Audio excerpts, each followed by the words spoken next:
자, 안녕하세요, 여러분. 반갑습니다. 자, 여러분들 다 각자 얘기해봐요. 다 얘기해보겠습니다. 얘기 들리나 보겠습니다. 네. 네. 자, 안녕하세요. 새해 복 많이 받으세요. 새해 복 많이 받으세요. 새해 복 많이 새해 복 많이 받으세요. 새해 복 많이 받으세요. 자, 이제 수업을 시작하도록 그렇게 하겠습니다. 이게 근데 아직 안 온 친구들이 3명 정도 있어요. 그래서 그 친구들은 들어오는 대로 수업을 하도록 그렇게 하겠습니다. 여러분들, 근데 화면에 선생님이 보이죠? 네. 선생님 목소리 들리나요? 네. 다 들리나요? 자, 그러면 우리 친구들은 각자 얘기하고 싶을 때는 손을 들고 얘기하도록 그렇게 하겠습니다. 우리가 정해진 시간은 1시간입니다. 1시간 동안에 선생님이 약 40분 정도 얘기를 할 거고, 그리고 나서 나머지 20분을 만들기를 할 거예요. 근데 여러분들 책을 다 받은 친구들 있죠? 자, 이 책 다 받았죠? 안 받은 친구들 있습니다. 책 받은 친구들은 나중에 책을 만들기를 할 텐데, 그때 선생님 또 설명해 드리도록 하고, 지금부터 안중근 의사에 대한 이야기를 여러분들과 같이 나누도록 그렇게 하겠습니다. 자, 오늘은 1월 2일이죠. 어제가 1월 1일, 2021년이 새로 열렸습니다. 자, 우리가 한 해를 시작하면서 지난해를 한번 돌이켜봐요. 지난해. 여러분들 지난해는 어땠나요? 우리가 모두가 마스크를 쓰고 다녔죠? 네. 내년에도 우리가 마스크를 쓸까요? 내년에는 마스크 쓸까? 올해도 쓸까? 올해는 결국은 마스크를 우리가 벗게 될 거예요. 그리고 나서 여러분들이 커서 어른이 됐을 때 생각을 하게 될 거예요. 아, 예전에 우리가 마스크를 썼구나 라고 생각하게 되겠죠. 기억이 나겠죠. 네. 처럼 우리가 지난해에 마스크를 썼다면 그 전에 여러분들이 태어났을 때, 비록 여러분들이 태어나기 전에는 알지 못하지만 과거 옛날에는 어떤 일이 있었는지를 우리가 생각하고 알고 있어야 되는 거예요. 지금부터 70년 전에 대한민국은 전쟁이 일어났죠. 한국 전쟁이 일어났죠. 네. 그리고 지금부터 100년 전에 1921년에는 어떤 일이 있었을까? 우리가 일본의 나라를 빼앗겼을 때예요. 네. 그리고 더 올라가니까 예전에 고려시대, 조선시대 아주 옛날에 있었을 거예요. 우리가 과거에 어떻게 살아왔는지를 배우는 것이 역사고, 그 역사들 중에서 기쁜 일도 있지만 슬픈 일도 있을 거예요. 우리 역사 중에 가장 슬펐던 일 중에 하나가 오늘 안중의사에 대한 이야기입니다. 우리가 새해가 시작되면서 우리가 살고 있는 이곳에 과거에 어떤 일이 있었는지를 같이 배우는 시간이라고 생각하시면 되겠습니다. 자, 여러분들 안중근 의사 알죠? 네. 네. 안중근 의사께서는 1909년, 그러니까 지금부터 몇 년 전이죠? 10년 전에 서울에 우리나라를 지키기 위해서 총을 쏘았습니다. 그리고 일본의 이토 히로부미를 총으로 쏘았습니다. 탕 쏘았어요. 그리고 이토 히로부미를 죽였습니다. 당시 이토 히로부미는 누구였냐면 일본의 가장 높은 사람이었고, 우리나라와 일본은 어떤 관계였냐면 전쟁 중이었던 거예요. 만약에 전쟁이 일어났을 때 전쟁 중에 적과 싸우는데 적을 죽였다고 해서 그것은 사람을 죽인 살인을 한 것은 아니라는 것이에요. 전쟁 중에 적을 무찔렀던 거죠. 왜냐하면 이토 히로부미는 수많은 나쁜 일을 했고 우리나라 사람들을 엄청나게 많이 죽였던 적이었기 때문에 육군 중장인 안중근 의사는 이토 히로부미를 총으로 쏘았던 겁니다. 그때 사용했던 총이 벨기에제 브라우닝 권총이라는 이런 식의 총이에요. 이 총의 무게가 625g이었다고 합니다. 그리고 총의 길이가 17.2cm였고, 그리고 총에는 번호가 있어요. 262-336이라는 번호입니다. 이 총으로 제국주의, 남의 다른 나라를 빼앗았던 사람을 총으로 처단한 것을 의거라고 합니다. 자, 여러분들 혹시 우리나라에는 대통령이 있죠? 네. 알고 계시죠? 네. 자, 그러면 일본에는 대통령이 아니라 일본에는 왕이 있습니다. 그런데 우리나라 대통령처럼 일본의 왕은 정치를 하는 것이 아니라 일본의 왕 밑에 총리라는 사람이 우리나라 대통령처럼 일본을 정치를 해요. 자, 지금 일본의 총리가 누군지 아는 사람 누굴까요? 일본의 총리 이름. 여러분들 혹시 아베 총리라고 들어봤죠? 네. 아베라는 분은 일본의 총리로 지난해에 물러났고요. 새로 총리가 된 사람이 스가라는 사람이에요. 아마 여러분들 본 적이 없을 거예요. 얼마 되지 않았기 때문에. 스가라는 일본 총리가 예전에 장관이었을 때 한 이야기가 있습니다. 스가 총리가 우리 안중근 의사를 테러리스트라고 불렀습니다. 테러는 남을 이유 없이 죽이는 사람을 테러라고 하죠. 안중근 의사를 살인자라고 했습니다. 지금의 일본 총리 스가 총리가요. 너무 바보 같은 이야기예요. 테러라는 것은 아무 이유 없이 그냥 평범한 사람을 그냥 공격해서 나쁘게 죽이는 것을 테러라고 합니다. 그런데 안중근 의사가 이토 히로부미를 죽인 것은 전쟁 중에 적을 물리친 거죠. 테러가 아니죠. 네. 만약에 이토 히로부미를 죽인 안중근 의사를 테러라고 한다면 여러분들 잘 알고 있는 저기 인도라는 나라에 평화주의자 간디를 알고 있죠? 네. 인도의 평화주의자 간디는 당시 인도가 영국의 식민지로서 영국의 핍박을 받고 있기 때문에 영국으로부터 독립운동을 했어요. 그런데 그때 영국 정부에서는 간디를 테러리스트라고 불렀습니다. 그런데 나중에 세상의 모든 것이 밝혀지고 나서 간디는 평화주의자가 되었죠. 그리고 흑인 해방 운동을 벌였던 넬슨 만델라라는 대통령이 있었어요. 그분이 젊었을 때 그분도 마찬가지로 테러리스트라고 불렸습니다. 하지만 넬슨 만델라 대통령도 간디도 세계 평화를 위해서 목숨을 바쳤던 분이에요. 우리 안중근 의사도 마찬가지로 일본의 총리가 안중근 의사를 테러리스트라고 부를 지금은 부르겠지만 나중에 모든 것이 밝혀지고 나서 안중근 의사는 의로운 거사를 이루었던 독립운동이었던 평화주의자였다는 것을 일본 사람들도 모두가 깨닫게 될 것입니다. 자, 오늘 선생님이 여러분들 다소 좀 어려울 수도 있지만 안중근 의사가 어떤 일을 했고 어떻게 해서 나라를 되찾기 위해서 노력했는지를 선생님과 같이 배워보도록 그렇게 하겠습니다. 자, 여러분 선생님 얘기 다 들리죠? 네. 자, 이제부터 선생님이 화면을 좀 보여줄 거예요. 화면 보면서 선생님하고 이야기 나누도록 그렇게 하겠습니다. 얼굴 잘 보이지? 자, 여러분들 중간에 얘기 듣다가 너무 시끄럽게 막 떠들고 이렇게 하면 안 돼요. 알겠죠? 화면을 보면서도 선생님이 조그만 그림으로 보일 겁니다. 그래서 같이 우리가 안중근에 대한 이야기를 배워보도록 그렇게 하겠습니다. 자, 여기 안중근 주제 도마 안중근이라고 돼 있죠? 네. 도마 안중근. 안중근 의사는 뭐 식탁에서 요리하는 도마인가요? 아니요. 도마가 뭘까요? 안중근 의사 이름 앞에 도마라고 붙이는 것은 오.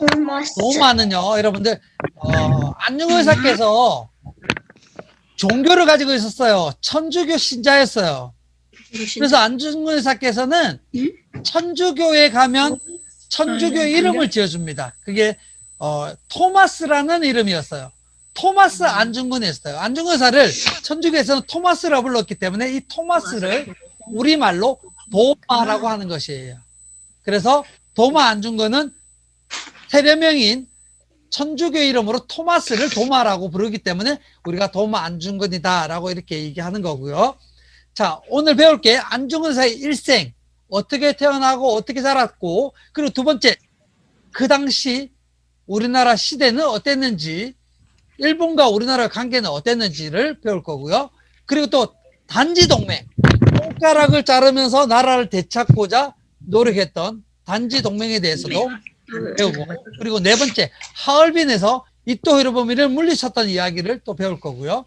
그리고 다섯 번째, 안중근 의사께서 돌아가시기 전에 어머니께서 보냈던 편지에 대해서 우리가 알아보도록 하고, 그리고 마지막으로 안중근 의사가 돌아가시면서 우리에게 남긴 유언에 대해서도 우리가 배워보도록 그렇게 하겠습니다.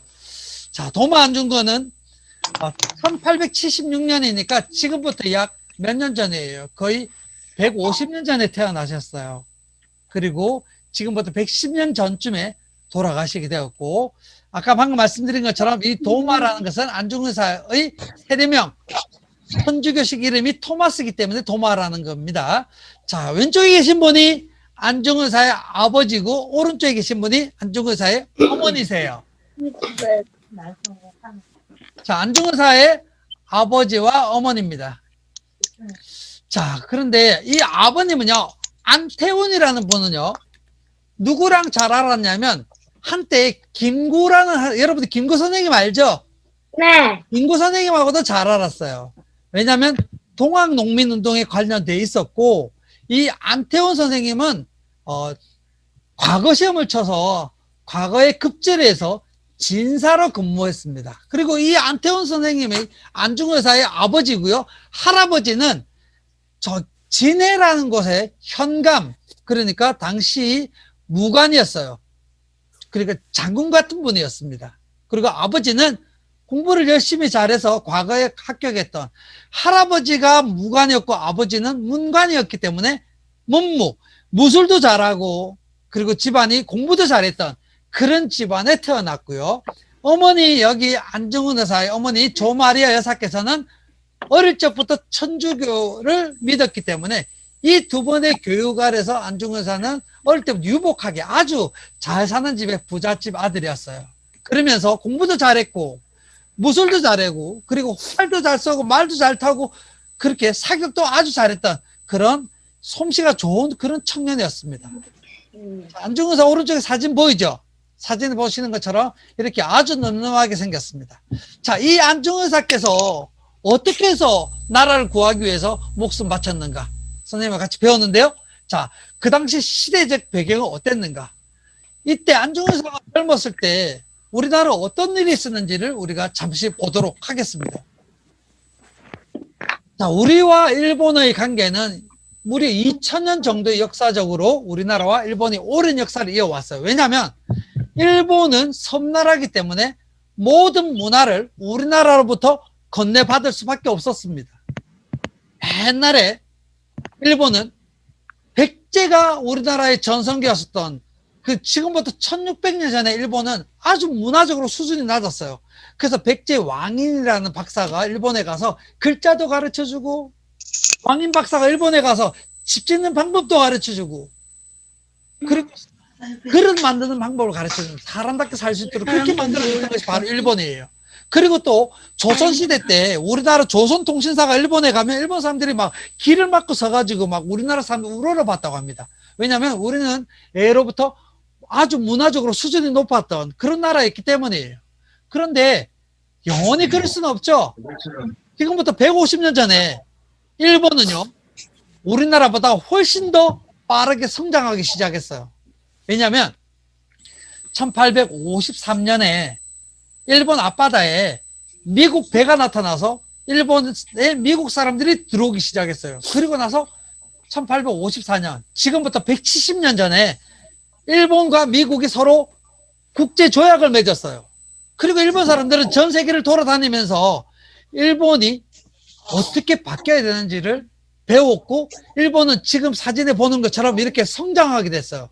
일본의 건물도 생겨나고 자동차도 생기고 일본에 공장도 생기고 이렇게 성장하게 됐어요. 자, 근데 우리나라는 어땠을까요? 우리나라는 이 사진처럼 아주 옛날 모습을 그대로 유지하고 있었어요.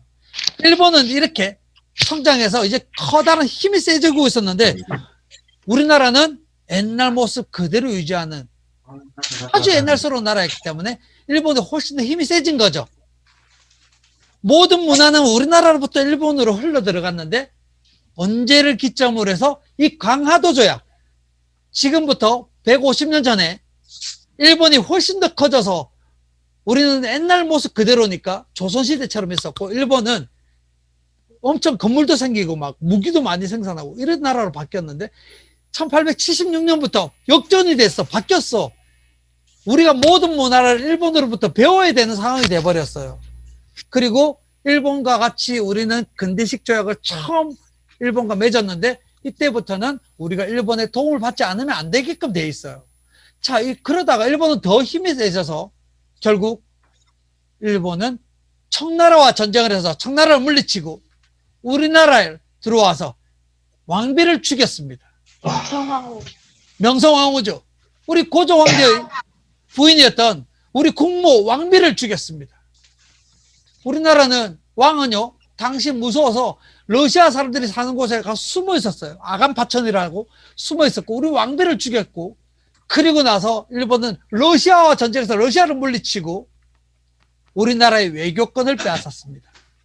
바로 을사늑약이라는 것이고 우리나라가 전 세계로부터 도움을 받고 도움을 줄 수 있는 이 외교권 자체를 일본이 뺏었던 것이 바로 을사늑약이에요.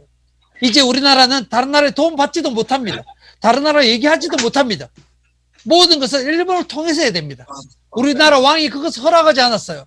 여기 있는 우리나라의 나쁜 신하들이 우리 왕 몰래 옥새를 가지고 일본어 약속해서 우리나라 외교권을 빼앗았습니다. 우리나라 왕은 당시 고종 왕은 황제는 그래서는 안 되겠다 해서 저 네덜란드라는 곳에 만국평화회의 헤이그라는 곳에서 만국평화회의를 한다고 해서 그곳에 여기 보이는 이 세 명의 신하를 보냈습니다. 이준, 이상설, 이희종이라는 이 신하들이 가서 전 세계 사람들에게 지금 우리나라가 처해진 상황을 설명하라고 도움을 받으려고 갔지만 아무도 만나주지 않습니다. 왜냐하면 우리는 외교권이 없기 때문입니다. 그래서 이 신하들은 전 세계에다가 이 사실을 알리지 못했고 그것을 이유로 삼아서 이제 일본은 우리나라에 강제로 또 조약을 맺습니다. 자, 이 조약의 내용은 을사늑약의 외교권을 빼앗겼던 것보다 더 나아가서 모든 부분들을 일본의 허락을 받아야 된다라고 이렇게 일본하고 강제로 약속을 맺게 된 겁니다. 그것을 주도했던 것이 바로 여기 아래에 보이는 이완용이라고 하는 친일파가 우리나라의 모든 것을 일본에 다 넘기는 식으로 우리나라 왕이 할 수 있는 일을 다 뺏어갔습니다. 그리고 일본은 그 이후에 우리나라의 왕에서 물러나게 하였습니다. 그리고 우리나라의 군대를 해산시켰습니다. 자, 우리나라 왕에서 물러나게 해서 일본이 자, 그리고 또 군대를 해산시켰어. 우리나라 군인들이 다 그 자리에서 싸웠어요. 근데 일본하고 싸워가지고 대부분 거기서 돌아가셨습니다.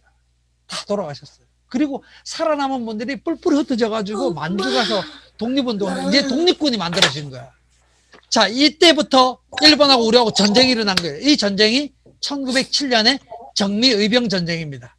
자, 앞서서 우리나라의 왕비를 죽이고 우리나라의 외교권을 빼앗았던 을사늑약과 헤이그 특사로 해서 외국의 전 세계에 우리나라를 알리기 위해서 보냈던 사람들을 만나지 못하게 하였고 그것을 핑계 삼아서 강제로 1907년에 조약을 맺기 위해서 모든 것을 일본의 허락을 받게 하였고 그리고 우리나라 왕을 물러나게 하였고 그리고 우리나라 군대를 강제로 없애버렸고 이 모든 것들을 하게 한 사람이 누구였느냐? 당시 일본의 총리 제일 높은 사람이었고 우리 조선의 초대 통감으로 우리나라를 침략했던 원흉이었던 바로 이 사람이었던 거예요. 이 사람 이름이 뭡니까? 이토 히로부미예요. 이 이토 히로부미를 안중의사께서 총으로 쏜 겁니다. 수많은 우리나라 사람을 죽였던 이 이토 히로부미를 안중의사께서 처단하신 겁니다. 안중의사께서 결심을 했어요. 이 이토 히로부미를 죽여야 되겠다. 왜냐하면 안중근 의사는 당시 우리나라 군대가 없어지면서 정미 의병 전쟁이 일어났을 때 그때 우리 군인들이 다 뿔뿔이 흩어서 독립군이 됐죠. 그 독립군을 이끌고 있는 의병 중장이었기 때문에 이 의병 중장의 자격으로 이토 히로부미를 처단하기로 결심을 했습니다.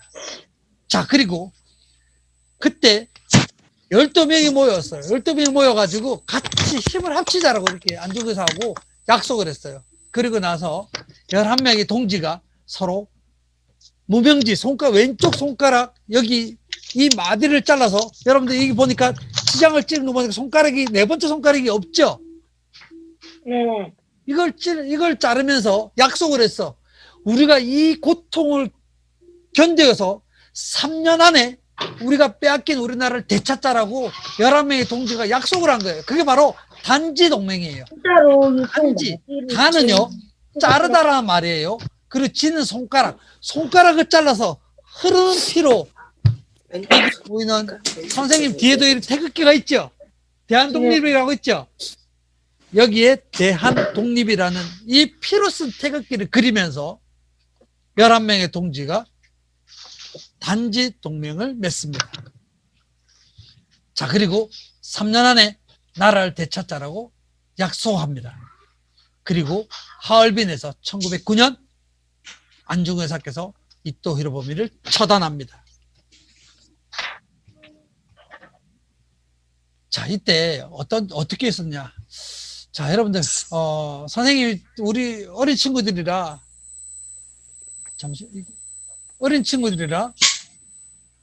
잠시만요, 여러분들. 화면에 이상한 게 생겨가지고.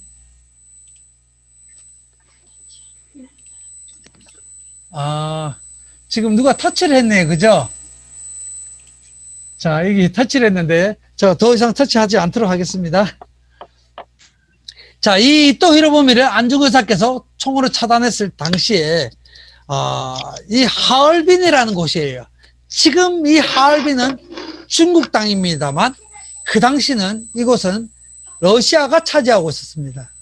그런데 이 이토 히로부미가 중국을 이제 시찰하러 가는 과정에서 안중근 의사께서 10월 26일 날 이 이토 히로부미를 처단하는데, 여러분들은 아직 어리기 때문에 선생님이 설명하기 좀 그렇습니다만, 이 안중근 의사께서 총을 쏘기 전에 총알이 7발이 있었는데 총알 앞을 이렇게 톱을 이렇게 갈았다고 합니다. 십자로. 왜냐하면 총알이 사람 쏘았을 때 더 한꺼번에 제대로 이토 히로부미를 처단하기 위해서 총을 갈면서 결심을 했다고 합니다. 그리고 이토 히로부미를 총을 3발을 쏘아서 3발 어깨에 그리고 가슴에 배에 총알을 맞춥니다. 그리고 이토 히로부미는 그 자리에 쓰러졌고, 나머지 7발 중에 3발을 가지고 이토 히로부미 옆에 있던 비서를 쏘고, 그리고 또 당시 여기 하얼빈의 총영사관을 쏘고, 그리고 또 여기 일본의 철도공사의 이사를 쏩니다. 왜냐하면 이 사람들도 똑같이 이토 히로부미와 함께 전쟁 범죄자, 우리나라 사람들은 수많은 사람들을 죽였던 그런 나쁜 짓을 했던 사람이기 때문에 안중근 의사께서는 이토 히로부미를 그 자리에서 저격하고 도망가지 않습니다. 이 많은 사람들이 있는 곳에서 안중근 의사께서는 이토 히로부미를 쏘고 나서 외칩니다. 꼬리야 우라라고 외칩니다. 그 말은 대한민국 만세라는 뜻입니다. 우리 한국 만세라고 외칩니다. 왜냐하면 이토 히로부미가 거짓말을 한 게 있어요. 전 세계 사람들에게 이토 히로부미가 우리나라는 스스로가 일본의 발전된 일본의 도움을 받기를 원한다라는 거짓말을 전 세계에 퍼뜨렸기 때문입니다. 그래서 안중근 의사께서는 그 자리에 도망가지 않고 외칩니다. 꼬리야 우레라고 외칩니다. 그리고 거기서 붙들려 갔어요. 자, 안중근 의사께서 이제 붙들려 가가지고 그곳에서 재판을 받습니다. 자, 이때 안중근 의사는 의병 중장이기 때문에 우리나라 군인으로서 우리나라 사람들을 수많은 사람 해쳤던 적인 이토 히로부미를 처단한 거죠. 그래서 이것은 전쟁 중이기 때문에 군사 재판을 해야 되는 거예요. 전쟁 중에 적을 물리쳤다고 해서 자기가 잡혀가가지고 죄를 물을 수는 없는 겁니다. 그래서 안중근 의사께서는 나는 전쟁 중에 적을 물리친 거기 때문에 포로가 되어서 국제법에서 만국공법이라고 해서 전 세계 사람들이 공통으로 만들어졌던 법에 의해서 재판을 받아야 된다라고 주장했지만 일본 당시 이 러시아의 하얼빈이라는 곳을 러시아가 차지하고 있었는데 그 당시 여기 하얼빈은 러시아가 있었고 러시아는 얼마 전에 일본과 전쟁에서 러시아가 졌죠. 그래서 일본과 더 이상 싸울 수 없기 때문에 할 수 없이 안중근 의사를 일본 사람 손에 넘겨버린 겁니다. 그래서 안중근 의사가 일본이 차지하고 있는 저기 리순이라는 곳으로 끌려가게 됩니다. 그곳에서 조사를 받게 됩니다. 그때 안중근 의사께서 얘기를 합니다.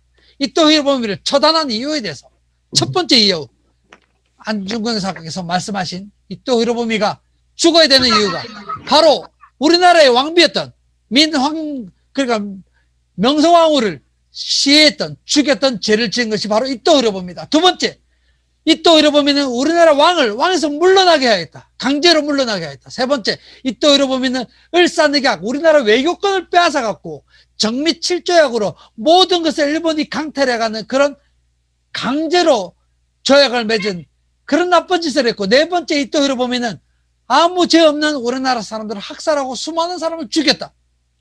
다섯 번째, 이토 히로부미는 우리나라의 정권을 강제로 빼앗았고, 여섯 번째, 이토 히로부미는 우리나라의 철도, 광산, 산림, 천택 모든 것을 강제로 빼앗았고, 일곱 번째, 이토 히로부미가 죽어야 되는 이유는 우리나라의 은행 화폐를 마음대로 꺼내서 우리나라 경제를 망가뜨렸고, 여덟 번째, 이토 히로부미는 자기 마음대로 우리 대한제국의 군대를 없애버렸고, 아홉 번째, 이토 히로부미는 우리나라의 교육을 방해하였고, 열 번째, 이토 히로부미는 우리나라 사람들이 똑똑해지면 안 되기 때문에 일본 외에 다른 나라로 유학을 가지 못하도록 만들었고, 11번째 이토 히로부미 쟤는 우리나라의 아이들이 배워야 될 교과서를 모두 다 불태워 없애버렸고, 12번째 이토 히로부미는 우리나라 사람들이 스스로 발전된 일본의 도움을 받기를 원한다고 전 세계에 거짓말을 퍼뜨렸고, 13번째 이토 히로부미 쟤는 지금 일본과 우리나라가 아무 이유 없이 평화로운 시대를 보내고 있다라고 일본의 왕을 속였고, 14번째 이토 히로부미 쟤는 동양의 평화를 깨뜨렸고, 15번째 이토 히로부미는 자기가 정권을 잡기 위해서 지금 일본의 왕 무스히토, 그 무스히토의 아버지를 죽인 죄를 지었다라는 이 15가지 제목을 안중근 의사께서는 일본에 조사를 받으면서 낱낱이 얘기합니다. 사실 이것을 일본 누구도 아무 말하지 못했습니다. 자, 그래서 결국은 안중근 의사께서는 감옥에서도 일본 사람들이 재판을 했으면서 사형 선고를 받는데요. 근데 일본의 간수들도 안중근 의사께서 함부로 말하지 못해. 안중근 의사가 하셨던 일은 올바른 일이었기 때문입니다. 자, 여러분들 여기서 안중근 의사의 사진을 보여주도록 하겠습니다. 자, 이 사진 여러분들 본 적 있죠? 네. 왼쪽의 사진도 봤고 오른쪽 사진도 봤죠? 자, 이 사진 양쪽에 보니까 선생님이 마우스에 보니까 손가락이 잘려 있죠? 네.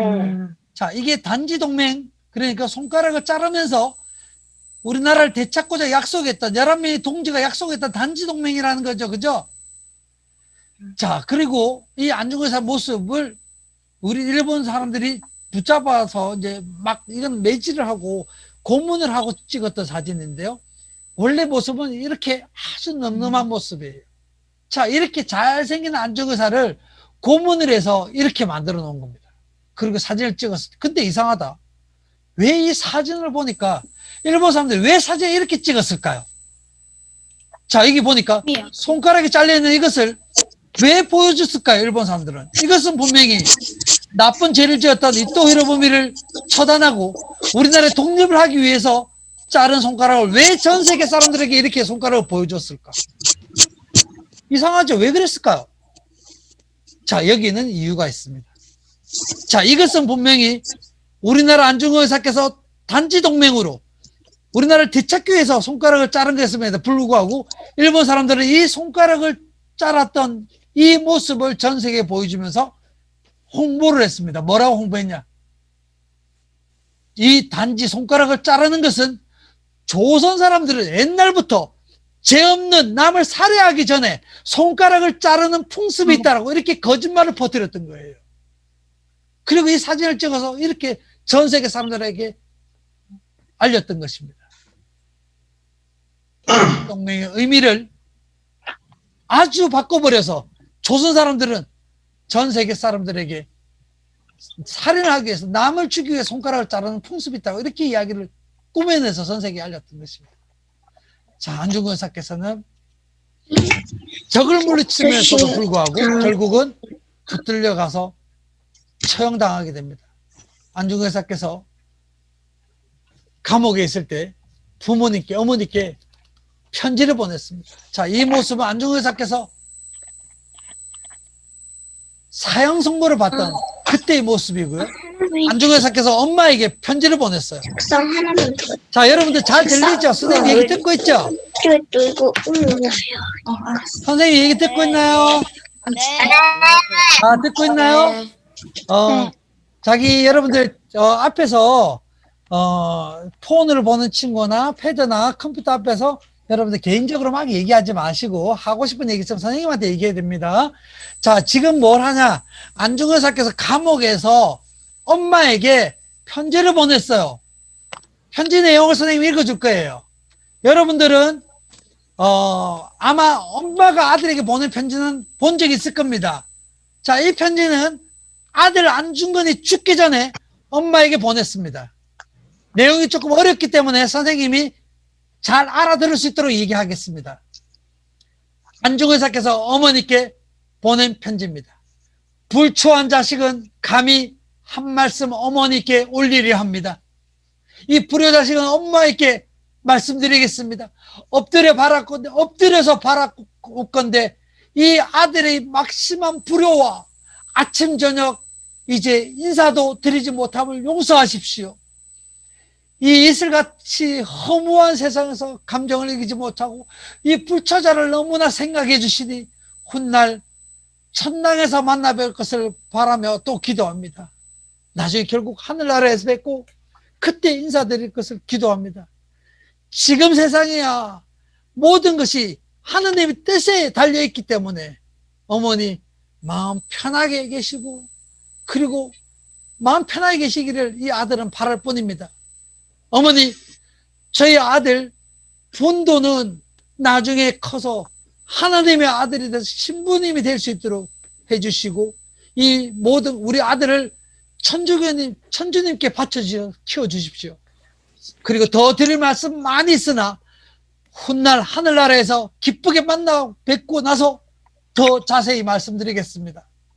주변 사람들에게 아무도에게 인사드리지 못하니 하나님을 믿고 훗날 천당에서 기쁘게 만나자고 전해주십시오. 그리고 이 이야기들은 동생들에게 들어주시고 마음 편안히 지내십시오 라고 엄마에게 편지를 보냈습니다. 자, 여기 사진에 보이는 사람이 안중근 의사의 아내고요. 그리고 아이들입니다. 자, 이 분도와 준생이고요. 그리고 어머니께서 안중근 의사 어머니 조마리아 의사께서 아들에게 편지를 답장을 보냈습니다. 아들아, 내가 만약 이 엄마보다 빨리 죽는 것이 불효라고 생각한다면, 왜냐하면 세상에 제일 불효가요, 자식이 먼저 죽는 것이 제일 큰 잘못이라고 합니다. 불효라고 생각한다면 이 엄마는 웃음거리가 될 것이다. 너가 죽는 것은 너 혼자의 것이 아니라 우리 조선 전체를 위해 죽는 것이다. 일본의 목숨을 구걸하지 말고 나라를 위해서 마음먹었으니 땀만 먹지 말고 살려고 하지 말고 죽어라. 옳은 일을 하고 일어난 일이니 비겁하게 삶을 구걸하지 말고 큰 뜻에 의해서 죽는 것이 이 엄마에 대한 효도이다. 아마도 이 편지는 엄마가 너에게 보내는 마지막 편지가 될 것이다. 여기에 네가 죽을 때 입을 옷을 보낼 테니 이 옷을 입고 떠나라. 이 엄마는 너와 다시 만나기를 기대하지 않는다. 부디 다음 세상에서는 하나님의 아들로 태어나 좋은 세상으로 오거라 라고 어머니께서 안중근 의사께서 편지를 보냈습니다. 그리고 동생들과 만났습니다. 이렇게 안중근 의사 동생들과 함께 안중근 의사 만나서 그 동생들을 통해서 우리 대한민국, 우리나라 조선 사람들에게 편지를, 당부를 보냈습니다.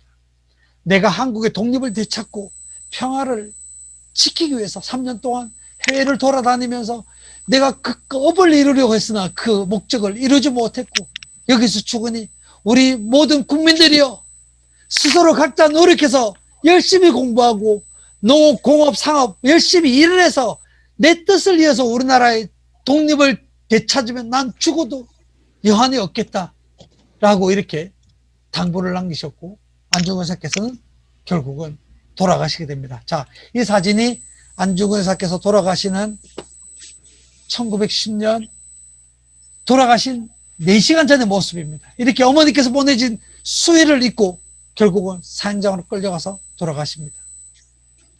자, 이제 마지막 가시기 전에 안중근 의사께서 유언을 남기셨습니다. 뭐라고 유언 남기셨냐? 내가 죽은 뒤에 나의 뼈를 하얼빈 공원 곁에 묻어두었다가 우리가 나라를 되찾거든 우리나라로 나를 데려가서 다시 묻어달라. 대한독립 소리가 천국에 들려오면 나는 마땅히 춤추며 만세를 부를 것이다. 이렇게 마지막 돌아가시기 전에 유언을 남기셨습니다. 내가 죽은 뒤에 나의 뼈를 하얼빈 공원 곁에 묻었다. 그냥 내 뼈를 거기에 놔뒀다가 우리가 나라 되찾거든 우리나라로 데려가서 다시 나의 장례를 치러달라고 이렇게 마지막 유언을 남기십니다. 안중근 의사께서는 돌아가셨습니다. 자, 여러분들, 안중근 의사께서 결국은 이렇게 해서 돌아가십니다. 자, 그런데 선생님이 여러분들 리슨 과목에 지난해 그러니까 지난해가 좀 넘었네요. 오늘 1월 1일이니까 2년 전이죠. 지난해가 2020년이고 2019년 10월 달에 리순 감옥이 갔다 왔습니다. 여러분 사진 보이죠? 자, 이곳이 리순 감옥이에요. 여기 함께 갔던 친구들과 저기 TV에 한 번씩 나오는 서경덕이라는 선생님이 있는데요. 이 선생님과 같이 선생님이 리순 감옥에 안중근 의사가 돌아가셨던 그 자리에 직접 같이 가봤습니다. 자, 거기서 선생님이 자료 화면을 찾았는데요. 여기 안중근 의사의 사진이 제일 오른쪽에 있습니다. 그리고 안중근 의사와 같이 단지 동맹을 했던 우덕순이 있습니다. 그리고 옆에 조도선이라는 이분과 유동화라는 이분이 안중근 의사를 도와서 이토 히로부미를 처단하기로 같이 약속했던 분들입니다. 이분들도 같이 재판을 받았고, 이 유동화와 조도선은 18살 학생이었습니다. 당시 러시아어를 잘할 수 있어서 통역으로 같이 도와줬던 친구들이고요. 이 우덕순과 안중근은 같이 이토 히로부미를 처단하기 위해서 함께 힘을 모았서 이토 히로부미를 처단하게 됩니다. 자, 이곳이 안중근 의사께서 재판을 받았던 그 재판장입니다. 자, 여기 앞서 사진 있죠? 이곳이 지금 이 사진입니다. 그리고 안중근 의사께서 감옥에 계실 때 안중근 의사의 감옥의 방이었습니다. 자, 여기 보니까 침대가 있죠. 그 책상이 있죠.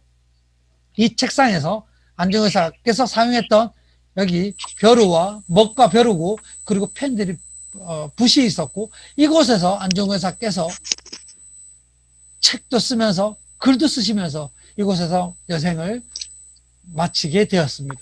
자, 이게 리순 감옥에 있었고, 그리고 이 감옥에서 안중근 의사께서 안흥칠 역사라고 본인이 여지껏 살아왔던 이야기를 역사책으로 만들었어요. 이 안흥칠 역사, 이 응칠이라는 말은 안중근 의사께서 어릴 때 태어났을 때 배에 7개의 점이 있었다고 합니다. 그래서 북두칠성처럼 7개의 점이 있어서 어릴 때 안중근 의사를 응칠이라고 불렀던 예명이에요. 그래서 안응칠 역사라고 해서 자기가 독립을 했던, 운동을 했던 그 이야기를 직접 전부 다 써놓았고요. 그리고 동양 평화를 위해서 작성했던 동양 평화론의 저서입니다.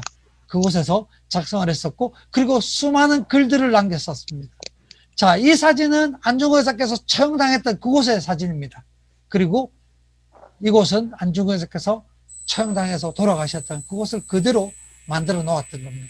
여러분들 보시고, 여기에 선생님이 동영상으로 촬영을 해왔는데요. 한번 보겠습니다. 안중근 의사께서 돌아가셨던 현장입니다.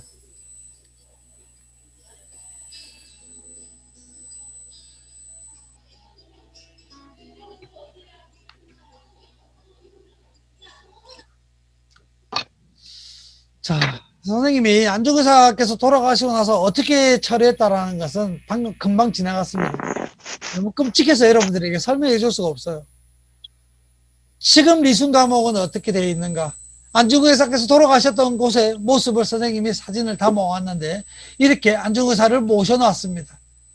자, 안중의사께서 쓰셨던 유목들, 수많은 글들 이곳에 이렇게 전시해 놓고 있습니다.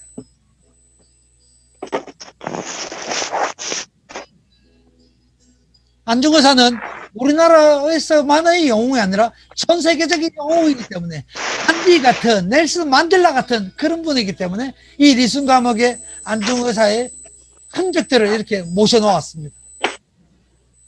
자, 그런데 안중의사는 마지막 유언이었던 안중의사의 유해를, 그 뼈를 하얼빈 공원 곁에 묻어뒀다가 우리나라를 되찾거든 우리나라로 데려와서 장례를 치러달라 했던 그 유언은 어떻게 됐을까요? 안중근 의사의 유해는 어디 있을까? 어디에 모셔두었을까요?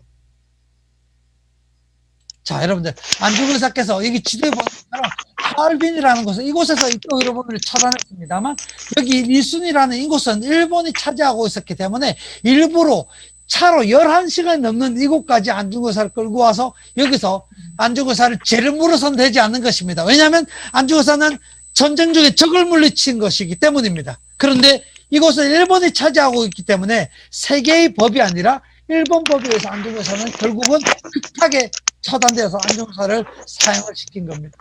자, 이 안중의사의 유해를 지금껏 우리가 찾지 못했습니다. 자, 여러분들, 지금 여기 보이는 이곳에 무덤이 4개가 있죠?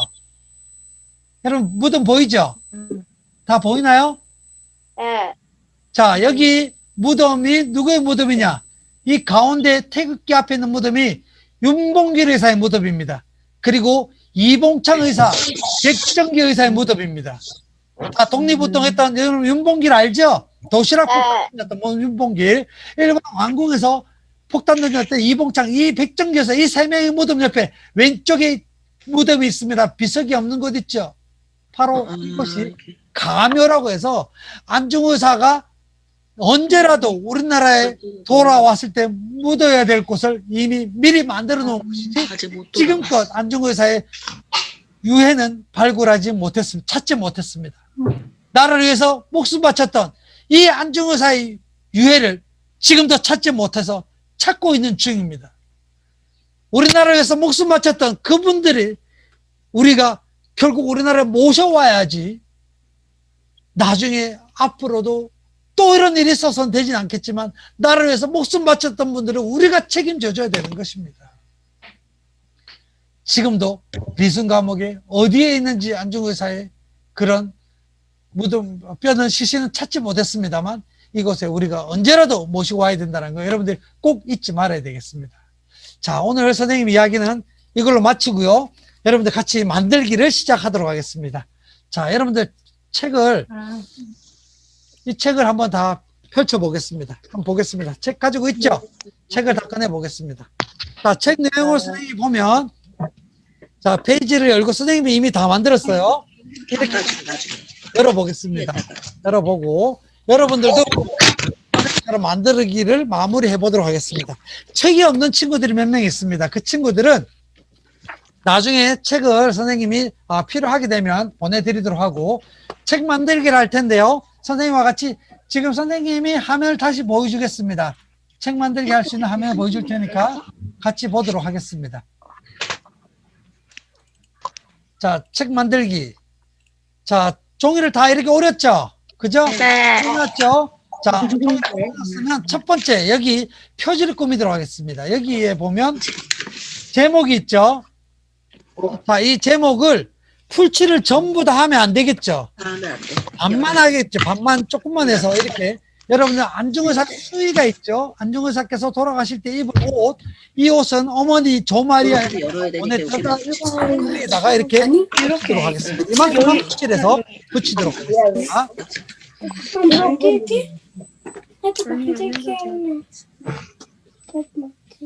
엄마 근데 언제 안 가? 나 해치라기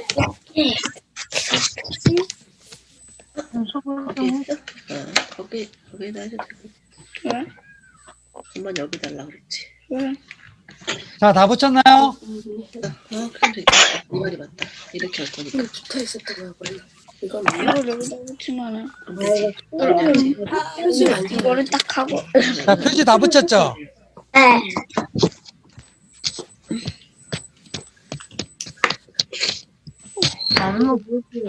너무 이것도 붙어 있어. 자, 표지 다 붙인 친구들은 이제 첫 번째 페이지를 반만 수위를 열어보면 빈 공간이 있을 겁니다. 거기에 안중의사께서의 어머니 조마리아 여사의 아니, 편지가 와봐봐. 있죠. 이 편지를 필을 해서 이곳에다가 붙이도록 너 그렇게 말고 너 말고 너 말고 여기. 여기 무궁화는 그래, 붙여줘.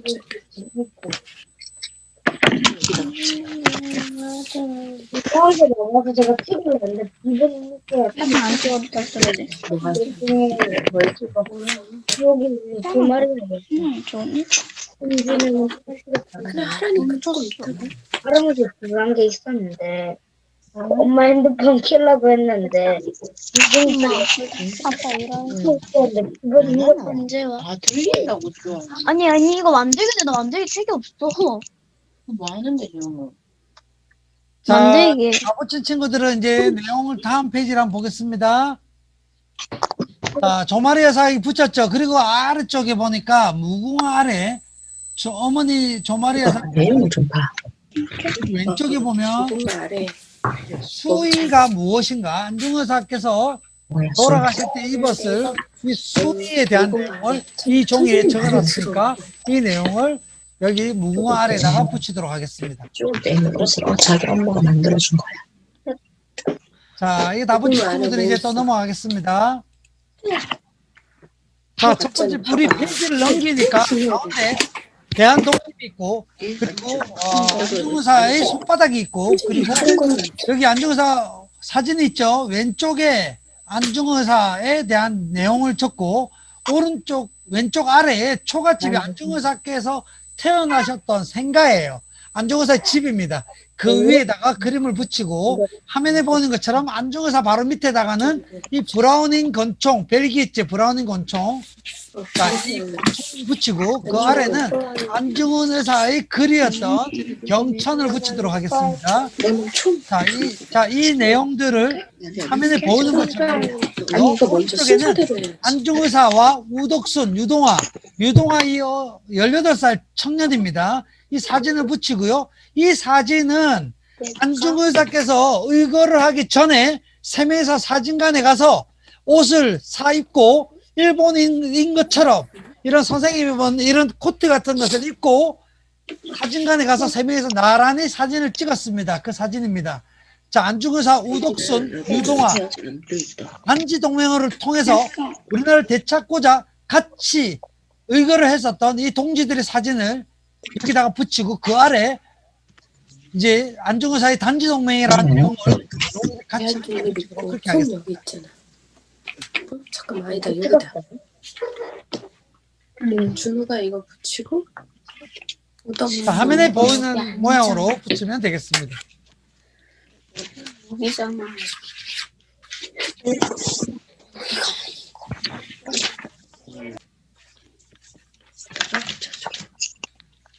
이거 여기다 뭐라고 써줘야 돼? 이게 뭐였어? 무슨 동맹이었어? 단지동맹 써주면 돼.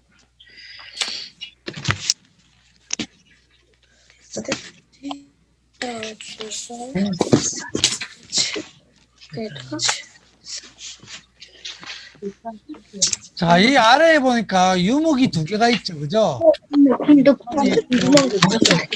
백인 당중 유태화는 약 200편 정도가 있습니다.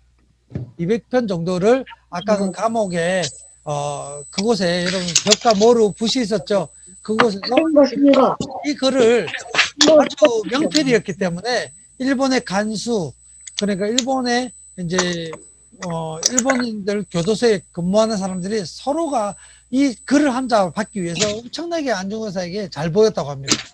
너무나 글을 잘 썼기 때문에 그 글들이 어떤 글들이 한 200점 정도. 또 상관없어. 그건 그래서 나중에 붙여도 괜찮은데. 자, 이 페이지 다 완성했나요? 네. 자, 완성됐죠? 자, 다음 페이지 또 넘어가겠습니다. 자, 이번에는 하얼빈 역사에서 이토 히로부미를 총으로 적용하는 장면입니다.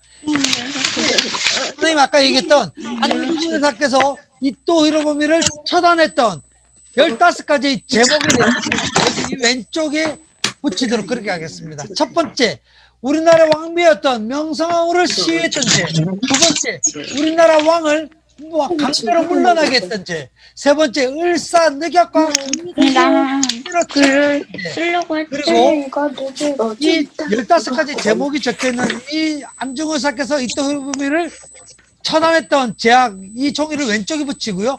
오른쪽에는 미순 감옥에 대한 이야기를 오른쪽에 붙이도록 하겠습니다. 자, 이 종이를 치해야 돼. 으로 붙이도록 하겠습니다.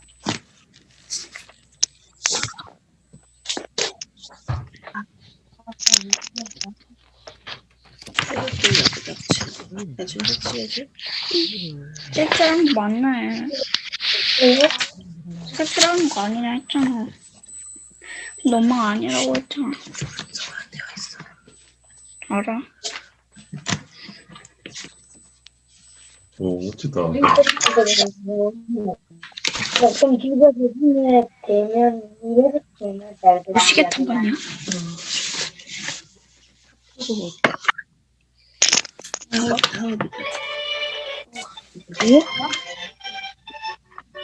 빨간 펜인데 이거? 이거 쓴 빨간 펜? 나올 때 소리 아니야? 그게 왜 나온 걸까요?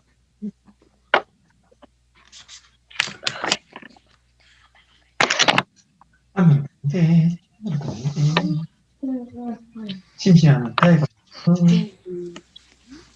그냥 설치라는 거구나. 아닌데 친구도 한물 탈게 한물 자, 두 번째 페이지 다 됐죠?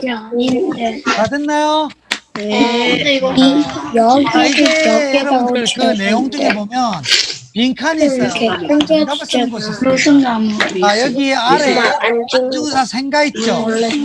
페이지에 왼쪽 아래 생가를 열어보면 빈칸이 있으면 여기다가 정답을 쓰도록 하겠습니다. 빈칸에 정답을 쓰도록 하겠습니다. 자, 이 정답 제일 첫 번째 정답이 뭘까요? 도마 옆에 빈칸 있죠? 안중근이죠. 맞습니다. 안중근을 쓰도록 하겠습니다. 자, 그리고 그 다음에 나도 하고 자, 이 여기에 제일 마지막 페이지 여기에도 있는데. 마지막 페이지. 답이라고. 동양평화로 자, 여기 빈칸에 써야 될 정답은 무엇일까요? 동양평화로 맞습니다. 동양평화론입니다. 동양평화론은 이토 히로부미도 쓰던 책이고 안중근사께도 쓰던 책인데요. 여러분 잘 들어보세요. 동양평화론의 내용이 뭐냐면 안중근사께서 생각했던 동양평화를 위해서는 일본과 중국, 한국 세 나라가 이 동아시아 세 나라가 같이 힘을 합치자는 뜻이에요. 그래서 세 나라의 젊은 사람들이 모여서 공동의 군대도 만들고 세 나라가 화폐도 같이 만들어 사용하고 그리고 세 나라가 같이 모든 것을 함께 하자는 지금 여러분들이 유럽연합의 모습을 100년 전에 안중근 의사께서 이미 생각하고 여기 동양평화로는 책에다가 만들어냈던 것입니다. 동양평화로는 옛날 안중근 의사께서 100년이 지나서 나오는 유럽연합을 미리 100년 전에 안중근 의사께서 생각해서 쓰였던 것이 바로 동양평화론입니다.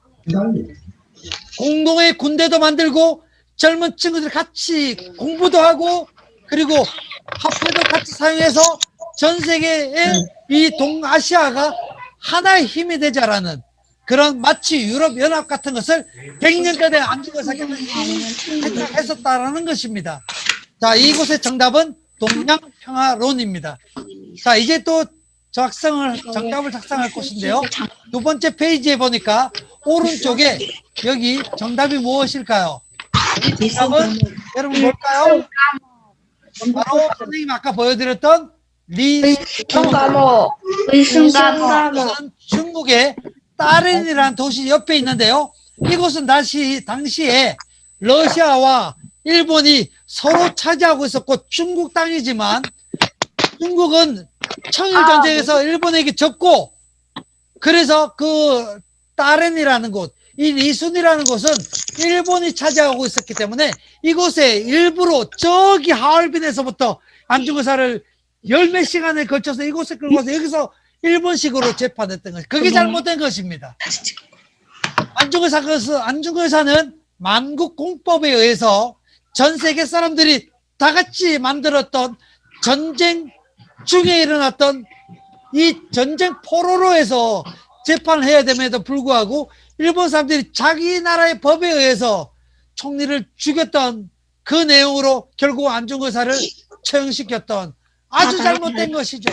그래서 안중의사의 이 의거를 그냥 무시해버린 것이 바로 여기 리순 현지 당시 리순 감옥이지만 지금 리순 감옥에서는 안중의사를 유해를 찾기 위한 노력을 계속하고 있고 안중의사의 그때 당시 기념하는 그런 곳을 나왔습니다. 자, 이곳은 정답은 리순 감옥입니다.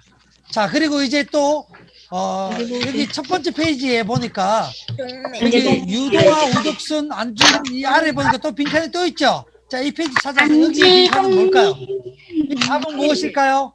단지동맹. 단지동맹입니다. 단지, 짤을 단 손가락지, 손가락을 잘라서 우리나라를 대표해서 했던 단지동맹이 이곳의 정답입니다.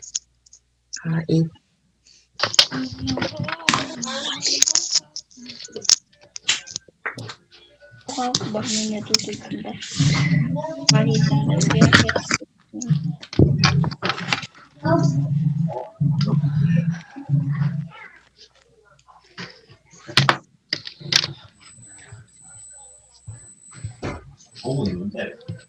자, 이 단지동맹은요, 당시에 11명이 함께, 손가락을 자르면서 그 고통을 참아 3년 안에 우리가 동의단지에 같은 뜻을 가진 손가락을 자른 사람들이 모여서 나라를 되찾고자 했던 그 이야기가 바로 단지동맹이 그것을 여기다가 적도록 하겠습니다.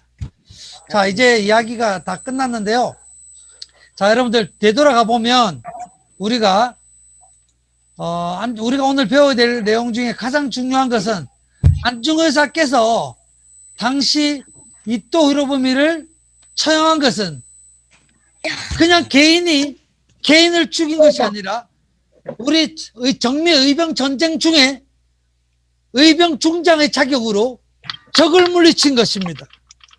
우리나라 사람들을 수많은 사람들을 학살하고 우리 왕을 강제로 물러나게 하고 우리 왕비를 죽이고 그리고 우리나라 산림, 광산, 천택을 마음대로 훼손하고 무고한 우리나라 사람들을 죽이고 우리나라 화폐를 마음대로 발행해서 우리나라를 경제를 망가뜨리고 전 세계에 우리나라가 스스로 일본의 도움을 받기를 원한다고 거짓말을 퍼뜨리고 일본의 왕에게 지금 일본과 한국이 태평무사하다고 거짓말을 퍼뜨리고 동양의 평화를 깨뜨렸던 그 전쟁 범죄자를 처단한 것이 바로 안중의사의 의거라는 것을 여러분들이 다시 알아야 되겠습니다.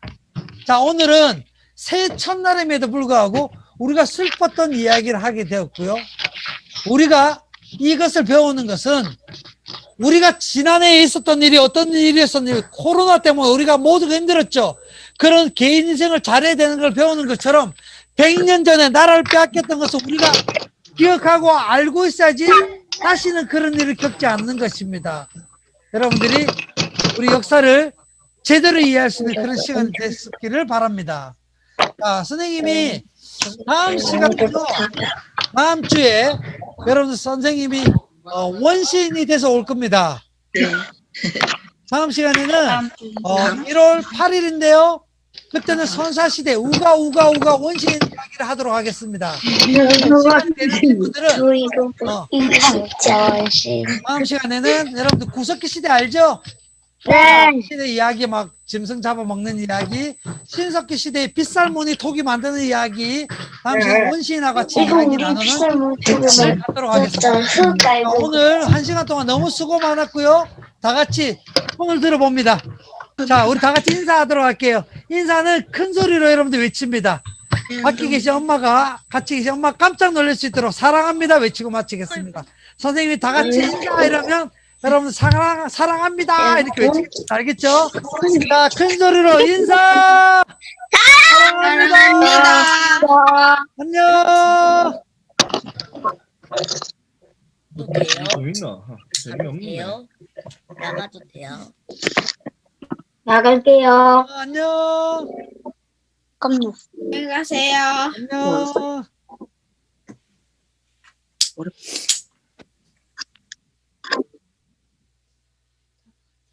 빠르네.